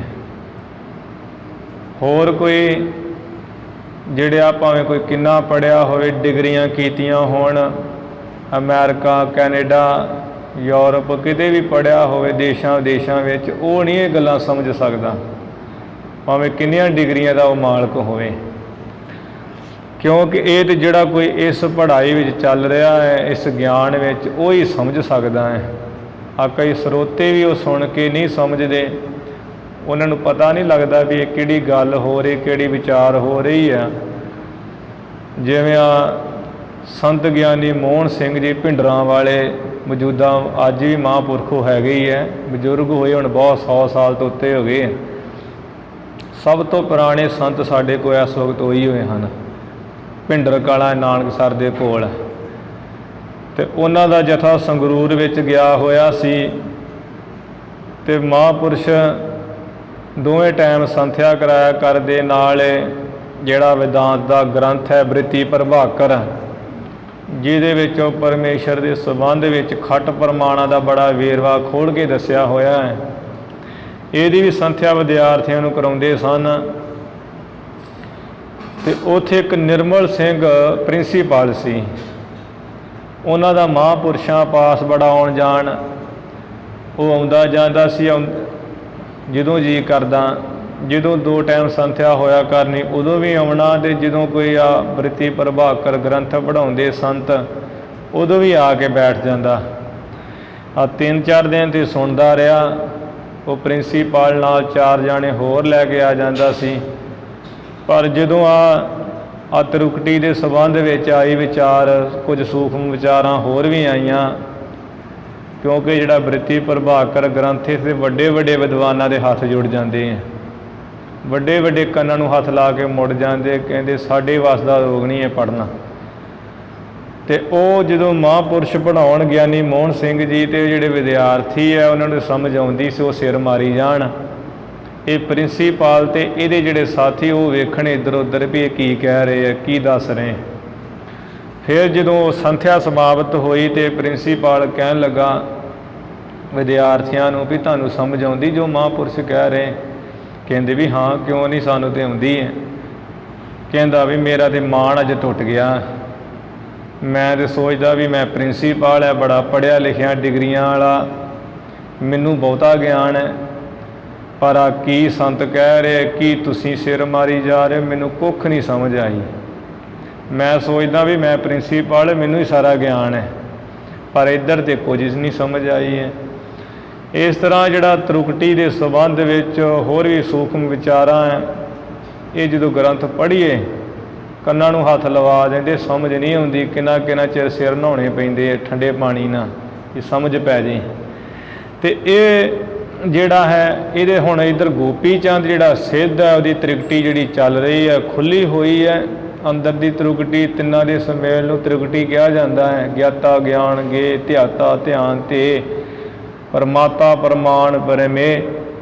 ਜਿਸ ਕਰਕੇ ਨੇ ਪੁੱਛਿਆ ਮਹਾਰਾਜ ਵੀ ਇੱਕ ਰਸ ਜਿਹੜਾ ਸੁੱਖ ਉਹ ਕਿੱਥੇ ਰਹਿੰਦਾ? ਤੇ ਮਹਾਰਾਜ ਕਹਿੰਦੇ ਵੀ ਜਿਨ੍ਹਾਂ ਨੇ ਤ੍ਰਿਕੁਟੀ ਦੇ ਸੁਮੇਲ ਨੂੰ ਭੇਦ ਲਿਆ ਨਾ, ਵਿੰਨ ਲਿਆ, ਭਾਵ ਵੱਖਰਾ ਪਾਣੀ ਜਾਣਿਆ, ਧਿਆਤੇ ਵਿੱਚ ਵੀ ਆਪਣਾ ਆਪ ਹੀ ਜਾਣਿਆ, ਧਿਆਨ ਵਿੱਚ ਵੀ, ਧੇ ਵਿੱਚ ਵੀ ਮੈਂ ਇੱਕੋ ਹੀ ਹਾਂ, ਉਹ ਜਿਨ੍ਹਾਂ ਨੇ ਐਸੀ ਤ੍ਰਿਕੁਟੀ ਨੂੰ ਵਿੰਨ ਲਿਆ, ਉਹ ਸੁੱਖ ਪਾਉਂਦੇ ਅਛੇਦ, ਕੱਟਣ ਤੋਂ ਰਹਿਤ ਹਮੇਸ਼ਾ ਹੀ ਇੱਕ ਰਸ। ਨਿਤ ਹੋਏ ਹੈ ਸਥਿਤ ਨਹੀਂ ਬਹੁਰ ਡੁਲਾਵਈ। ਹੋਏ ਹੈ ਸਥਿਤ ਨਹੀਂ, ਉਹ ਐ ਸਥਿਤ ਹੋ ਕੇ ਰਹਿੰਦੇ ਆ, ਫਿਰ ਉਹ ਡੋਲਦੇ ਨਹੀਂ ਹੈ, ਇੱਧਰ ਉੱਧਰ ਨਹੀਂ ਜਾਂਦੇ। ਗੋਪੀ ਚੰਦ ਹਾਥ ਬੰਦ ਬੋਲਿਓ ਸੁਖ ਕੰਦ ਸੰਗ। ਗੋਪੀ ਚੰਦ ਸਿੱਧ ਹੱਥ ਜੋੜ ਕੇ ਗੁਰੂ ਨਾਨਕ ਸਾਹਿਬ ਜੋ ਸੁੱਖਾਂ ਦੇ ਬੱਦਲ ਹੈ ਮਹਾਰਾਜ ਜੀ ਨਾਲ ਬੋਲਿਆ। ਚੱਲੋ ਸਿੱਧ ਮੰਡਲੀ ਮੈਂ ਦਰਸ਼ਨ ਦੀਜੀਏ। ਮਹਾਰਾਜ ਸਾਡੀ ਸਿੱਧਾਂ ਦੀ ਮੰਡਲੀ ਟੋਲੀ ਵਿੱਚ ਆਪ ਜੀ ਚੱਲੋ, ਸਾਰਿਆਂ ਨੂੰ ਦਰਸ਼ਨ ਦੀਜੀਏ। ਹੋहेंगे ਆਨੰਦ ਤੇਰੇ ਪਦ ਅਰਬਿੰਦ ਪਿਖ। ਕਿਉਂਕਿ ਸਾਰੇ ਸਿੱਧ ਤੁਹਾਡੇ ਚਰਨ ਕਮਲਾਂ ਨੂੰ ਪਰਸ ਕੇ ਦੇਖ ਕੇ ਉਹਨਾਂ ਨੂੰ ਬਹੁਤ ਆਨੰਦ ਹੋਏਗਾ, ਬਹੁਤ ਖੁਸ਼ ਹੋਣਗੇ। ਦੁੱਖ ਕੇ ਨਿਕੰਦ ਬੈਨ ਸੁਣੀਏ ਕਹੀਜੀਏ। ਇਹ ਦੁੱਖਾਂ ਨੂੰ ਕੱਟਣ ਵਾਲੇ ਗੁਰੂ ਨਾਨਕ ਸਾਹਿਬ ਜੀ ਆਪਣੇ ਜਿਹੜੇ ਮਹਾਨ ਬਚਨ ਹੈ ਉਹ ਸਾਨੂੰ ਸੁਣਾਈਏ, ਕਹੀਏ ਤੇ ਸਾਡੇ ਵੀ ਸੁਣੀਏ। ਜਾਵੇਂ ਵੀ ਦੁੱਖਾਂ ਨੂੰ ਕੱਟਣ ਵਾਲੇ ਗਿਆਨ ਦੇ ਬਚਨ ਆਪ ਵੀ ਕਹੀਏ, ਸਾਡੇ ਸਿੱਧਾਂ ਦੇ ਵੀ ਸੁਣੀਏ। ਗੁਰੂ ਕਹਿਓ ਮੰਦ ਮੰਦ ਆਵੈ ਹਮ ਪੰਦ ਮਾਹੈ। ਗੁਰੂ ਮਹਾਰਾਜ ਕਹਿਣ ਲੱਗੇ ਵੀ ਗੋਪੀ ਚੰਦਾ ਹੌਲੀ ਹੌਲੀ ਅਸੀਂ ਰਸਤੇ ਵਿੱਚ ਆਉਂਦੇ ਹਾਂ ਤੇਰੇ ਪਿੱਛੇ ਪਿੱਛੇ ਹੀ। ਚਲੋ ਗੋਪੀ ਚੰਦ ਸੁਧ ਸਿੱਧਨ ਪਨੀਜੀਏ। ਗੋਪੀ ਚੰਦ ਸਿੱਧ ਜੀ ਤੁਸੀਂ ਚਲੇ ਜਾਓ, ਚੱਲੋ ਅੱਗੇ ਅੱਗੇ ਤੇ ਸਾਡੇ ਆਉਣ ਦੀ ਜਿਹੜੀ ਖਬਰ ਹੈ ਸਾਰੇ ਸਿੱਧਾਂ ਨੂੰ ਸੁਣਾ ਦਈਏ, ਕਹਿ ਦਈਏ। ਘਰ ਪਦ ਬੰਧਨ ਕੋ ਗਇਓ ਗਿਰ ਕੰਚਨ ਪੈ। ਇਹ ਗੋਪੀ ਚੰਦ ਸਿੱਧ ਦੋਵੇਂ ਹੱਥ ਜੋੜ ਕੇ ਮਹਾਰਾਜ ਜੀ ਦੇ ਚਰਨਾਂ ਉੱਪਰ ਨਮਸਕਾਰ ਕਰਕੇ ਜਿਹੜਾ ਗਿਰ ਕੰਚਨ ਕਹੀਏ ਸੋਨੇ ਦਾ ਪਹਾੜ ਹੈ ਸੁਮੇਰ ਪਰਬਤ ਉਸ ਉੱਪਰ ਚਲਾ ਗਿਆ। ਗੋਰਖ ਜੀ ਨਾਨਕ ਕੀ ਸੁਧ ਮੋਤੇ ਲੀਜੀਏ। ਇਹ ਗੋਰਖਨਾਥ ਗੁਰੂ ਜੀ ਗੁਰੂ ਨਾਨਕ ਸਾਹਿਬ ਤਪਾ ਜੀ ਦੀ ਸਾਰੀ ਜਿਹੜੀ ਖਬਰਸਾਰ ਸੁਧ ਹੈ ਉਹ ਮੇਰੇ ਪਾਸੋਂ ਪੂਰੀ ਦੀ ਪੂਰੀ ਲੈ ਲਈਏ। ਸਵਈਆ ਪੂਜਨ ਜੋਗ ਹੀ ਜਾਨਹ ਤਾਹੇ ਕੋ। ਕਹਿੰਦਾ ਵੀ ਗੋਰਖਨਾਥ ਗੁਰੂ ਜੀ ਗੁਰੂ ਨਾਨਕ ਸਾਹਿਬ ਜੀ ਨੇ ਜਿਹੜਾ ਯੋਗ ਕੀਤਾ ਹੈ ਉਹਦੇ ਪੂਜਣ ਯੋਗ ਹੀ ਹੈ, ਮੰਨਣ ਯੋਗ ਹੀ ਹੈ। ਭਾਵ ਮਹਾਰਾਜ ਜੀ ਨੂੰ ਪੂਜਣ ਯੋਗ ਹੀ ਜਾਣ ਲਓ, ਮੰਨ ਲਓ। ਆਵਤ ਆਪ ਹੀ ਜਾਤ ਨਾ ਆਨਾ। ਉਹ ਤੇ ਆਪ ਹੀ ਆ ਰਹੇ ਹੈ, ਹੋਰ ਨਹੀਂ ਥਾਂ ਜਾਣਗੇ। ਆਪ ਉਹ ਆ ਰਹੇ ਸੁਤੰਤਰ ਹੈ, ਆ ਲਿਆਇਆ ਨਹੀਂ ਆ ਸਕਦੇ, ਲਿਆਇਆ ਨਹੀਂ ਉਹਨਾਂ ਨੂੰ ਜਾ ਸਕਦਾ। ਇੱਕ ਤੇ ਹੁੰਦਾ ਨਾ ਵੀ ਕੋਈ ਗੁਨਾਹ ਕੀਤਾ ਹੋਵੇ ਕਿਸੇ ਨੂੰ ਕਹੀਦਾ ਵੀ ਚੱਲ ਨਹੀਂ ਤੇ ਫੜ ਕੇ ਲੈ ਕੇ ਜਾਵਾਂਗੇ ਤੈਨੂੰ, ਤੇ ਇੱਕ ਹੁੰਦਾ ਸੁਤੰਤਰ ਮੌਜ ਦਾ ਮਾਲਕ। ਇਹ ਗੋਪੀ ਚੰਦ ਕਹਿ ਰਿਹਾ ਵੀ ਗੋਰਖਨਾਥ ਜੀ ਗੁਰੂ ਨਾਨਕ ਸਾਹਿਬ ਸੁਤੰਤਰ ਹੈ, ਉਹ ਆਪ ਹੀ ਆ ਰਹੇ ਹੈ, ਹੋਰ ਨਹੀਂ ਥਾਂ ਜਾਣਗੇ। ਉਹਨਾਂ ਨੂੰ ਫੜ ਕੇ ਆ ਲਿਆਇਆ ਨਹੀਂ ਜਾ ਸਕਦਾ। ਹੈ ਕਲ ਕਾਲ ਭਿਆਨ ਮਹਾ। ਕਿਉਂਕਿ ਆ ਜਿਹੜਾ ਕਲਯੁਗ ਦਾ ਸਮਾਂ ਬੜਾ ਭਿਆਨਕ ਹੈ। ਨਰ ਤਾਰਨ ਕੋ ਅਵਤਾਰ ਪਛਾਨਾ।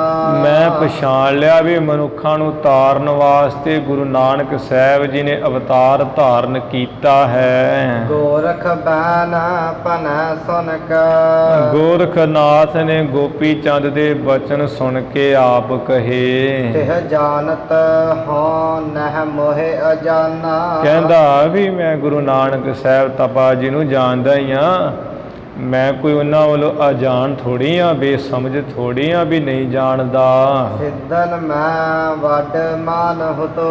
ਬਾਕੀ ਜੋ ਆ ਸਾਡੇ ਸਿੱਧ ਹੈ ਨਾ ਨਾਲ ਦੇ, ਇਹਨਾਂ ਵਿੱਚ ਬਹੁਤ ਮਹਾਨ ਹੈ ਸੀ। ਤਿਸ ਨਾਸ਼ਨ ਕੇ ਹਿਤ ਤੂਸ਼ਨ ਠਾਨਾ। ਉਸ ਹੰਕਾਰ ਨੂੰ ਨਾਸ ਕਰਨ ਵਾਸਤੇ ਮੈਂ ਚੁੱਪ ਕੀਤਾ ਹੋਇਆ, ਚੁੱਪ ਕਰ ਰਿਹਾ ਹਾਂ। ਬਾਕੀ ਮੈਨੂੰ ਪਤਾ ਵੀ ਗੁਰੂ ਨਾਨਕ ਸਾਹਿਬ ਦੇ ਪਰਮੇਸ਼ਰ ਰੂਪ ਹੈ, ਉਹ ਤੇ ਮਹਾਨ ਹੈ। ਇੱਧਰ ਜਿਹੜੇ ਸਾਡੇ ਸਿੱਧ ਉਹਨਾਂ ਨੂੰ ਹੰਕਾਰ ਬਹੁਤ ਹੈ, ਇਹਨਾਂ ਦਾ ਮਾਣ ਨਾਸ ਕਰਨ ਵਾਸਤੇ ਮੈਂ ਚੁੱਪ ਕੀਤਾ ਹੋਇਆ, ਦੱਸਿਆ ਨਹੀਂ ਹੈ ਕਿ ਗੁਰੂ ਮਹਾਰਾਜ ਦੇ ਮਹਾਨ ਹਨ। ਈਸ਼ਰ ਨਾਥ ਸਮੀਪ ਬੁਲਾਇਕਾ। ਉਸ ਵੇਲੇ ਈਸ਼ਰਨਾਥ ਸਿੱਧ ਸੀ ਕੋਲ, ਉਹਨੂੰ ਬੁਲਾ ਕੇ। ਗੋਰਖਨਾਥ ਨ ਆਏ ਸਦੀਨੀ। ਗੋਰਖਨਾਥ ਸਿੱਧ ਨੇ ਆਗਿਆ ਦਿੱਤੀ ਵੀ ਈਸ਼ਰਨਾਥ ਜਾਹੋ ਤਬੈ ਢਿਗ ਤਾਹੇ ਬਿਲੋ ਕਹੋ। ਵੀ ਈਸ਼ਰਨਾਥ ਆ ਤੂੰ ਇੰਜ ਕਰ, ਗੁਰੂ ਨਾਨਕ ਤਵੇ ਕੋਲ ਚਲਿਆ ਜਾ, ਉੱਥੇ ਪਹੁੰਚ ਕੇ ਉਹਨਾਂ ਨੂੰ ਵੇਖ। ਬਾਦ ਵਿਖੈ ਮਤ ਜਾਹੇ ਪਰਬੀਨੀ। ਜਿਨ੍ਹਾਂ ਸਤਿਗੁਰਾਂ ਦੀ ਜਿਹੜੀ ਬੁੱਧੀ ਹੈ ਉਹ ਬੜੀ ਚਤੁਰਾਈ ਵਾਲੀ ਹੈ ਚਰਚਾ ਵਿੱਚ। ਜਿਵੇਂ ਵੀ ਜਿਸ ਗੋਪੀ ਚੰਦ ਦੀ ਜਿਹੜੀ ਬੁੱਧੀ ਅਕਲ ਹੈ, ਮੱਤ ਹੈ, ਬੜੀ ਚਤੁਰਾਈ ਵਾਲੀ ਹੈ ਚਰਚਾ ਕਰਨ ਵਿੱਚ। ਪਾਛੇ ਕੋ ਜੀਤ ਕਾ ਦੇਹੁ ਹਟਾਏ। ਉਹਨਾਂ ਗੁਰੂ ਨਾਨਕ ਸਾਹਿਬ ਜੀ ਨੂੰ ਤੂੰ ਜਿੱਤ ਕੇ ਪਿੱਛੇ ਮੋੜ ਕੇ ਹਟਾ ਕੇ ਆ।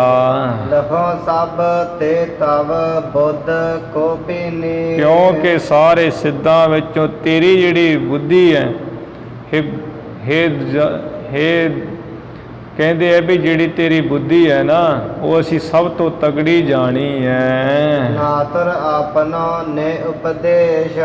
ਨਹੀਂ ਤੇ ਈਸ਼ਰਨਾਥ ਜਿਹੜਾ ਤੂੰ ਆਪਣਾ ਉਪਦੇਸ਼ ਦੇ ਕੇ ਸਿਖਾਵਹੁ ਜੋਗ ਕੀ ਰੀਤ ਜੇ ਕੀਨੀ। ਜਿਸ ਤਰ੍ਹਾਂ ਤੁਸਾਂ ਨੇ ਯੋਗ ਦੀ ਰੀਤੀ ਮਰਿਆਦਾ ਕੀਤੀ ਹੈ, ਧਾਰਨ ਕੀਤੀ ਹੈ, ਯੋਗ ਧਾਰਨ ਕੀਤਾ, ਇਸੇ ਤਰ੍ਹਾਂ ਉਪਦੇਸ਼ ਦੇ ਕੇ ਗੁਰੂ ਨਾਨਕ ਸਾਹਿਬ ਤਪੇ ਨੂੰ ਸਿਖਾਓ ਯੋਗ। ਕਬਿਤ ਆਏ ਸਕੋ ਪਾਏ ਤਤ ਕਾਲ ਗਇਓ ਆਏ। ਆਗਿਆ ਨੂੰ ਪਾ ਕੇ ਦੇ ਇਹ ਜਿਹੜਾ ਈਸ਼ਰਨਾਥ ਬੜੀ ਛੇਤੀ ਮਹਾਰਾਜ ਪਾਸ ਆ ਗਿਆ ਹੈ। ਜਹਾਂ ਬੈਠੇ ਸੁਖ ਦਾਏ ਸੋ ਹੈ ਊਚੇ ਗਿਰ ਸਿੰਘ ਹੈ। ਜਿੱਥੇ ਸਤਿਗੁਰੂ ਸੁੱਖਾਂ ਨੂੰ ਦੇਣ ਵਾਲੇ ਆ ਪਹਾੜ ਦੀ ਚੋਟੀ ਉੱਪਰ ਬੜੇ ਉੱਚੇ ਥਾਂ ਸੋਭਨੀਕ ਹੋ ਕੇ ਬੈਠੇ ਹਨ। ਉਚਰ ਆਦੇਸ਼ ਕੋ ਸਮੀਪ ਗਇਓ ਬੈਸ ਤਬ। ਐਵੇਂ ਇਹ ਈਸ਼ਰਨਾਥ ਆਪਣੇ ਵੱਲੋਂ ਕਹਿ ਕੇ ਗੁਰੂ ਨਾਨਕ ਸਾਹਿਬ ਜੀ ਨੂੰ ਵੀ ਆਪ ਜੀ ਨੂੰ ਆਦੇਸ਼ ਹੋਵੇ, ਨਮਸਕਾਰ ਹੋਵੇ, ਤੇ ਕੋਲ ਜਾ ਹੋ ਕੇ ਬੈਠ ਗਿਆ ਈਸ਼ਰਨਾਥ ਮਹਾਰਾਜ ਜੀ ਦੇ। ਪ੍ਰਭ ਕੋ ਆਦੇਸ਼ ਗੁਰੂ ਕਹੀ ਤੇ ਸੰਗ ਹੈ। ਗੁਰੂ ਮਹਾਰਾਜ ਨੇ ਈਸ਼ਰਨਾਥ ਨਾਲ ਕਿਹਾ ਵੀ ਈਸ਼ਰਨਾਥ ਸਾਡੀ ਤੋਂ ਉਸ ਪਰਮੇਸ਼ਰ ਨੂੰ ਆਦੇਸ਼ ਨਮਸਕਾਰ ਹੈ। ਆਦੇਸ਼ ਤਿਸੇ ਆਦੇਸ਼। ਕੌਣ ਦੇਸ਼ ਛੋਰ ਆਏ ਕਹਾਂ ਤੇ ਸਿਧਾਏ ਅਬ। ਇਹ ਈਸ਼ਰਨਾਥ ਕਹਿਣ ਲੱਗਾ ਵੀ ਕਿਹੜੇ ਇਲਾਕੇ ਨੂੰ ਛੱਡ ਕੇ ਤੁਸੀਂ ਆਏ ਹੋ, ਭਾਵ ਕਿਹੜੇ ਦੇਸ਼ ਵਿੱਚੋਂ ਆਏ ਹੋ, ਤੇ ਹੁਣ ਕਿੱਧਰ ਨੂੰ ਤੁਸੀਂ ਚੱਲੇ ਜਾ ਰਹੇ ਹੋ ਜੀ। ਕਹੋ ਤੁਮ ਕੌਣ ਮੋਹਿ ਬੂਝਨ ਉਮੰਗ ਹੈ। ਫਿਰ ਤੁਸੀਂ ਕੌਣ ਹੈ ਉਹ ਵੀ ਦੱਸੋ, ਮੈਨੂੰ ਪੁੱਛਣ ਦੀ ਬੜੀ ਚਾਹਨਾ ਇੱਛਾ ਹੈ। ਗੋਰਖ ਪੈ ਚੱਲੋ ਉਪਦੇਸ਼ ਲੀਜੈ ਭਲੋ ਆਪ। ਜੋ ਸਾਡਾ ਗੁਰੂ ਗੋਰਖਨਾਥ ਹੈ ਉਹਦੇ ਪਾਸ ਚੱਲੋ ਤੇ ਉਹਨਾਂ ਕੋਲੋਂ ਚੰਗਾ ਜਿਹੜਾ ਸ੍ਰੇਸ਼ਟ ਉਪਦੇਸ਼ ਹੈ, ਮਹਾਨ ਯੋਗ ਦਾ, ਉਹ ਲੈ ਲਓ। ਸਭੈ ਮਤ ਵੇਖਤੇ ਸੋ ਜੋਗ ਈ ਉਤੰਗ ਹੈ। ਸਾਰਿਆਂ ਮਤਾਂ ਮਤਾਂਤਰਾਂ ਭੇਖਾਂ ਲਿਬਾਸਾਂ ਤੋਂ ਜਿਹੜਾ ਯੋਗ ਦਾ ਉਪਦੇਸ਼ ਉਹੀਓ ਉੱਚਾ ਹੈ, ਮਹਾਨ ਹੈ। ਦੇਹ ਪੰਜ ਤਤ ਕੀ ਹੈ ਪੁੱਛੋ ਕੌਣ ਪੰਜ ਬਿਖੈ। ਮਹਾਰਾਜ ਜਵਾਬ ਵਜੋਂ ਕਹਿਣ ਲੱਗੇ ਵੀ ਹੇ ਈਸ਼ਰਨਾਥ, ਜਿਹੜੀ ਇਹ ਸਾਰੇ ਜੀਵਾਂ ਦੀ ਦੇਹ ਦੇ ਪੰਜ ਤੱਤਾਂ ਤੋਂ ਹੀ ਹੈ, ਪੰਜ ਤੱਤਾਂ ਦੀ ਬਣੀ ਹੋਈ ਹੈ, ਫਿਰ ਤੂੰ ਵੀ ਕਿਸ ਸੰਬੰਧ ਵਿੱਚ ਗੱਲ ਕਰਦਾ ਪੁੱਛਦਾ ਸਾਨੂੰ। ਸੋ ਤਤ ਦੇਹ ਮੈਂ ਵਿਚਾਰ ਕੈ ਬਖਾਨੀਏ। ਤੇ ਉਹੀਓ ਜਿਹੜੀ ਦੇਹ ਦੇ ਵਿੱਚ, ਉਹੀਓ ਤੱਤਾਂ ਵਿੱਚ ਤੇਰੀ ਦੇਹ ਹੈ, ਉਹੀਓ ਤੱਤਾਂ ਵਿੱਚ ਸਾਡੀ ਦੇਹ ਹੈ। ਤੂੰ ਵਿਚਾਰ ਕੇ ਕਹਿ ਸਾਨੂੰ ਵੀ ਕੀ ਕਹਿਣਾ ਚਾਹੁੰਦਾ, ਕੀ ਪੁੱਛਦਾ ਹੈ। ਜੇ ਤੂੰ ਪੁੱਛੇ ਆਤਮਾ ਕੋ ਆਤਮਾ ਤੋ ਪੂਰਨ ਹੈ। ਜੇ ਤੂੰ ਆਤਮਾ ਦੇ ਸੰਬੰਧ ਵਿੱਚ ਪੁੱਛੇ ਜਿਹੜੀ ਅੰਤਰਾਤਮਾ ਹੈ, ਤੇ ਮਹਾਰਾਜ ਕਹਿੰਦੇ ਵੀ ਆਤਮਾ ਜਿਹੜੀ ਹੈ ਉਹ ਤੇ ਸਾਰੇ ਥਾਂ ਪਰਿਪੂਰਨ ਵਿਆਪਕ ਹੈ। ਅੰਤਰ ਵਹਿਰ ਦੇਸ਼ ਵਿਦੇਸ਼, ਅੰਤਰ ਵਹਿਰ ਦੇਸ਼ ਵਿਦੇਸ਼ ਮੈਂ ਜਾਣੀਏ।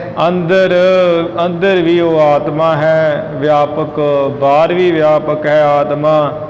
ਆ ਦਿਸ਼ਾ ਪੂਰਬ ਪੱਛਮ ਉੱਤਰ ਦੱਖਣ, ਫਿਰ ਉਪ ਦਿਸ਼ਾ ਆਕਾਸ਼ ਧਰਤੀ, ਹੋਰ ਜਿਹੜੀਆਂ ਉਪ ਦਿਸ਼ਾ ਨੁਕਰਾਂ ਵਾਲੀਆਂ, ਸਾਰਿਆਂ ਵਿੱਚ ਉਹ ਜਾਣ ਲਈਏ ਸਮਾਈ ਹੋਈ ਹੈ ਆਤਮਾ।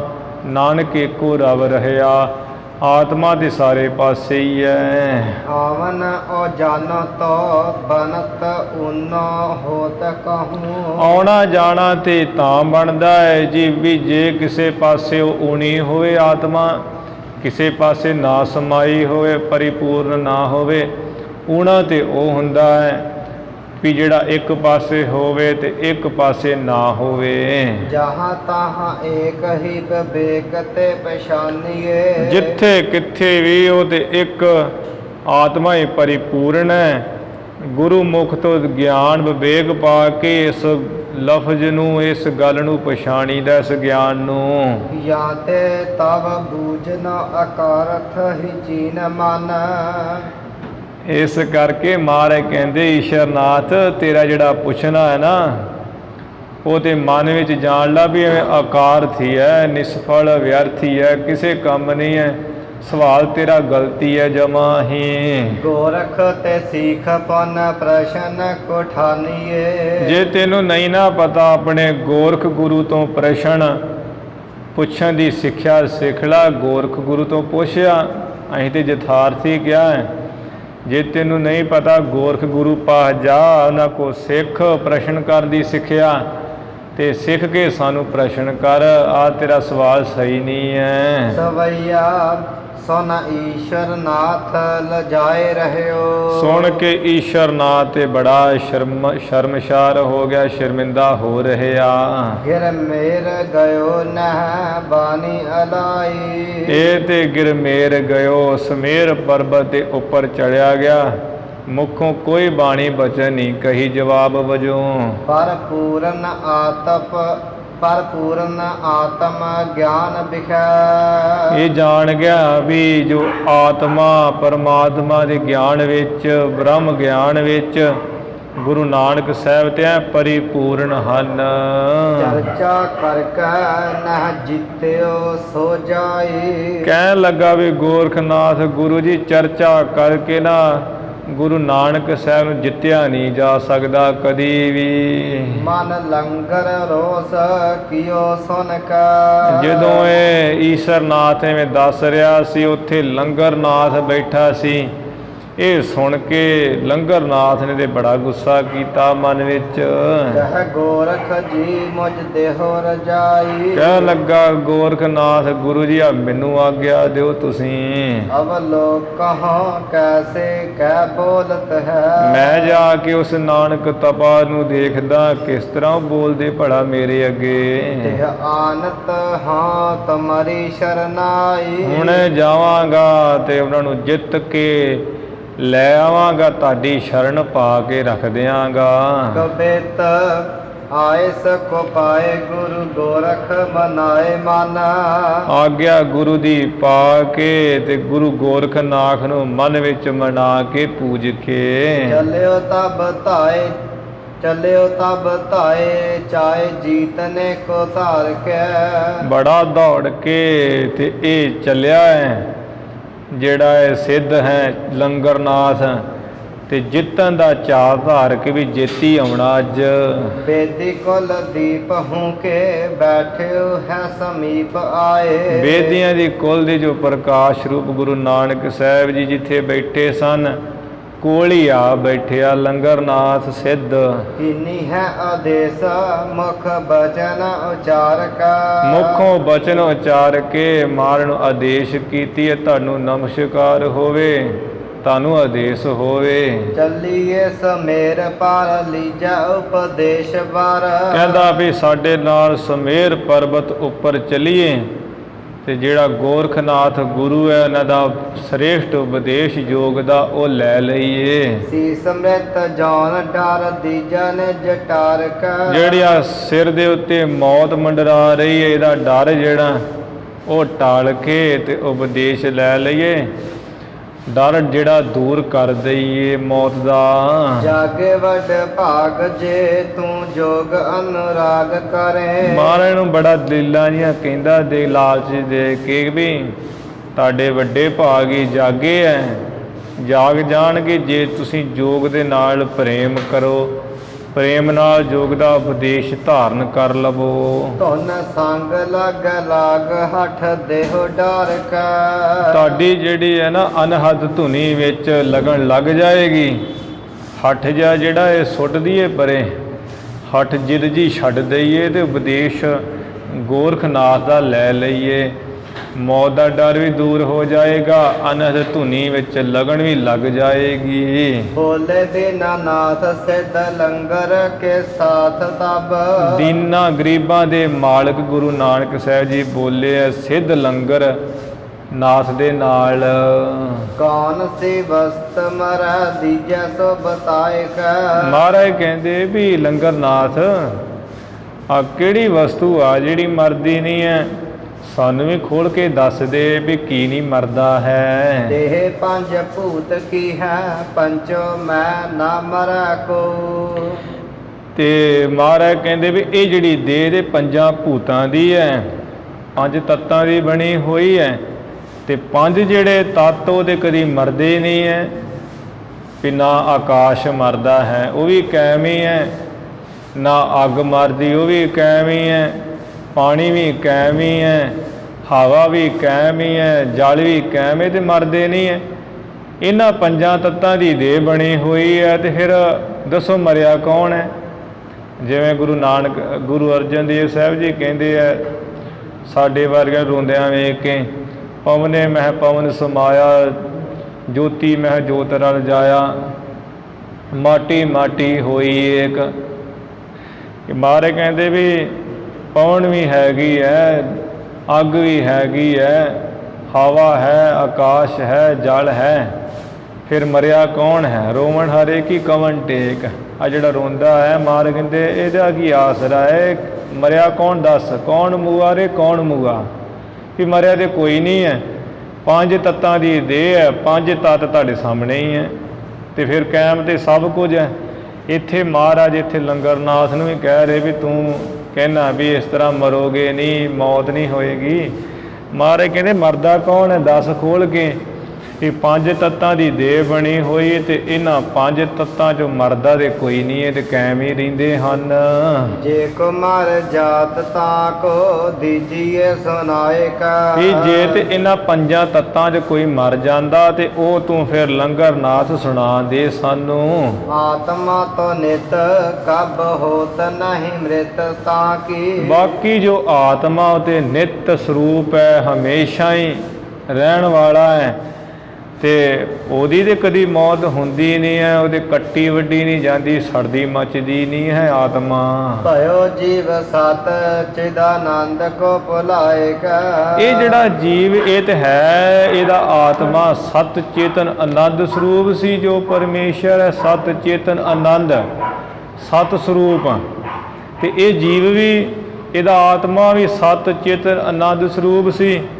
उस सत चेतन आनंद स्वरूप नूं भुला के ते ये जीव बन गया। कहंदा भी जीव मैं मरदा हाँ जींदा हाँ। बात है कहन तेरो भयो मृत कौन हेरो। इस करके लंगरनाथ तेरा कहना में व्यर्थ ही है, में झगड़ा ही है। तू किहदी भी मौत होई वेखदा अखां नाल।